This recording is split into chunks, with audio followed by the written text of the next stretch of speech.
மகா சிவராத்திரி மாசி மாத தேய்பிறை சதுர்த்தசி இரவில் சிவபெருமான் ஜோதிலிங்கமாக தோன்றிய தீயதை அழித்து நன்மையை நிலைநாட்டிய புண்ணிய தினமாகும்.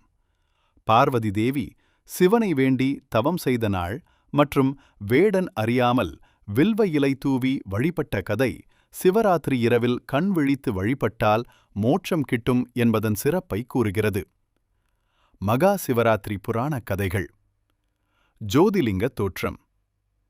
பிரம்மாவிற்கும் விஷ்ணுவிற்கும் இடையே யார் பெரியவர் என்ற போட்டி வந்தபோது சிவபெருமான் ஜோதி பிழம்பாக தோன்றினார்.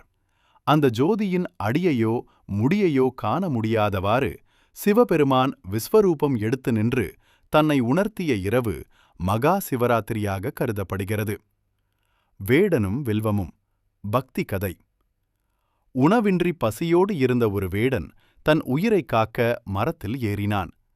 வில்வ மரத்தின் கீழ் இருந்த சிவலிங்கத்தின் மீது அறியாமல் இலைகளை பறித்து போட்டான். மேலும் அந்த நாள் முழுவதும் உணவின்றி உண்ணா நோன்பு, கண் விழித்து ஜாம பூஜை இருந்ததால் சிவனின் அருளை பெற்று முக்தி அடைந்தான். பார்வதி தேவியின் தவம். சிவனை திருமணம் செய்வதற்காக பார்வதி தேவி கடுந்தவம் புரிந்து சிவனோடு இணைந்த இரவு சிவராத்திரி என்று சொல்லப்படுகிறது. வழிபாட்டு முறை.